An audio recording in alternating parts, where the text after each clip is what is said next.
زیادہ دیکھا جا رہا ہے جو ٹرینڈ بڑا تبدیل ہوا ہے، نئے چہرے سامنے آ رہے ہیں۔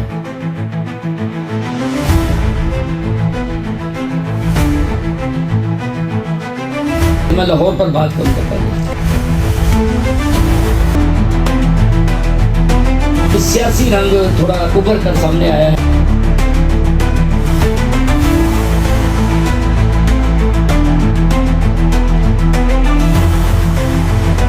بار ایسوسی ایشن میں دو دھڑے ہم پچھلے وقتی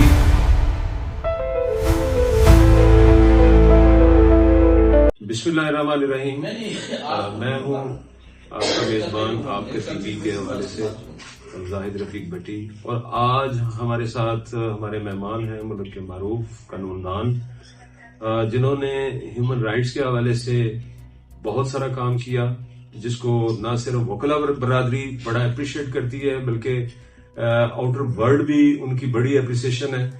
تو آج ہم ان سے بات کریں گے کیونکہ پرسوں جو پنجاب بار کا میدان سجنے لگا ہے، اور اس میں جو ہمارے وکلا برادری کے کچھ تو ہمیشہ سے امیدوار ہوتے ہیں، کچھ نئے لوگ آئے ہیں، تو ان کے کیا آئندہ وکلا برادری کے لیے پنجاب بار میں کیا کیا وہ اصلاحات لا سکتے ہیں، کیا کام کر سکتے ہیں۔ جناب جمیل رائی صاحب، کیا یہ میدان سے آپ ایکسپیکٹ کر رہے ہیں؟ کتنے لوگ اس میدان میں اترے ہیں؟ پورے پنجاب کا یہ بڑا سب سے بڑا میرا خیال ہے الیکشن ہوتا ہے آپ کا، تو اس میں کیا کینڈیڈیٹس کی طرف سے کیا کیا سلوگن آئے ہیں اور کتنے کینڈیڈیٹ ہیں مجموعی طور پہ پورے پنجاب؟ بہت شکریہ جناب زاہد رفیق بھٹی صاحب، آپ نے آپ کا ٹی وی کے اوپر یہ وکلا کے حوالے سے خصوصی پروگرام جو ہے وہ ارینج کیا ہے، یہ قابل ستائش عمل ہے آپ کا۔ اور جہاں تک 1 نومبر کو ہونے والے الیکشن کی بات ہے، تو اس کے میں یہ کہنا چاہوں گا کہ یہ ایک تسلسل ہے انتخابات کا جو وکلا کا چلتا رہتا ہے۔ یہ بنیادی طور پر ذمہ داریوں کی تقسیم کے حوالے سے پنجاب بار ایک ادارہ ہے جو پورے پنجاب کے جو تمام وکلا جو ممبر ہیں کسی نہ کسی بار کے، اور کم از کم اپنی مدر بار کے، یہ وہ ووٹر ہیں جنہیں حق رائے دہی دیا جاتا ہے، اور وہ پورے پنجاب کے لیے جو ایک کونسل بنی ہوئی ہے پنجاب بار کونسل، اس کا وہ نمائندہ چنتے ہیں۔ تو اس کو اضلاع میں تقسیم کیا گیا ہے، تحصیلوں میں تقسیم کیا گیا ہے۔ تو میرا فوکس آج لاہور کے حوالے سے تھا، اور آپ نے اسی کے لیے مجھے یہاں پر بلایا، تو میں لاہور پر بات کروں گا پہلے۔ لاہور کے جو ہیں وہ کل 16 امیدوار ہیں جو چنے جائیں گے، اور یہ بڑی تعداد ہے پنجاب کے لیے۔ اور یہ 16 امیدواروں ان سیٹ کے لیے آپ کا کہنے کا مطلب ہے کہ 16 سیٹیں ہیں لاہور کی، اور 75 لوگ الیکشن لڑ رہے ہیں، اور 75 امیدوار وکلا ہیں جو اس میدان میں اترے ہیں۔ ان میں جو ہے کم از کم 20-30% وہ لوگ ہیں جو آلریڈی ممبر پنجاب بار کونسل ہیں، وہ دوبارہ قسمت آزمائی کر رہے ہیں۔ لیکن زیادہ تر دیکھا جا رہا ہے جو ٹرینڈ بڑا تبدیل ہوا ہے، نئے چہرے سامنے آ رہے ہیں، اور اس میں جو پہلی بار دیکھا جا رہا ہے کہ سیاسی رنگ تھوڑا ابھر کر سامنے آیا ہے۔ سیاسی جماعتوں کی انوالومنٹ اس الیکشن کے اندر ماضی کے مقابلے میں بڑھ گئی ہے۔ اچھا رائی صاحب، اس میں یہ ذرا فرمائیں کہ جس طرح بار ایسوسی ایشن میں دو دھڑے ہم پچھلے 25-30 سال سے 3 سے 4 دہائیوں سے دیکھ رہے ہیں، اس میں عاصمہ جہانگیر گروپ ہے اور دوسرا حامد خان گروپ ہے، پنجاب بار میں بھی اس طرح کا کوئی یہ گروپنگ، کوئی امیدوار ایک دوسرے کو انڈوز کرتے ہیں یہ دونوں گروپ، یا وہ انڈیپینڈنٹ حیثیت سے میدان میں آتے ہیں؟ جی بہت اچھا سوال کیا آپ نے۔ بنیادی طور پر تو یہ منع ہوتا ہے کہ کسی گروپ کا نام لیا جائے، لیکن یہاں پر ایک رواج کے طور پر 2 گروپ چلے آ رہے ہیں۔ ایک محترمہ عاصمہ جہانگیر صاحبہ جنہوں نے رول آف لا اور ہیومن رائٹ کے لیے بہت کام کیا، آئین کی بالادستی کے لیے انہوں نے جدوجہدیں کی، اور ان پر مقدمات بھی قائم ہوئے، اور ہر جابر کے سامنے وہ کھڑی ہوئیں۔ ان کا ایک گروپ ہے جو چلا آ رہا ہے، وہ ایک کنونشنل گروپ آپ کہہ سکتے ہیں، یا ان کو آپ پروفیشنل گروپ کے نام سے جو ہے زیادہ تر یاد کیا جاتا ہے۔ اس کی ان دنوں جو نمائندگی بطور سربراہ کر رہے ہیں وہ جناب حامد خان صاحب ہیں، جو پاکستان کے معروف مایہ ناز قانون دان ہیں، جن کی بہت سی خدمات ہیں۔ تو اس کے مقابل جو ہے وہ دوسرا گروپ ہے، وہ جناب آسن بھون صاحب اس کو لیڈ کر رہے ہیں۔ وہ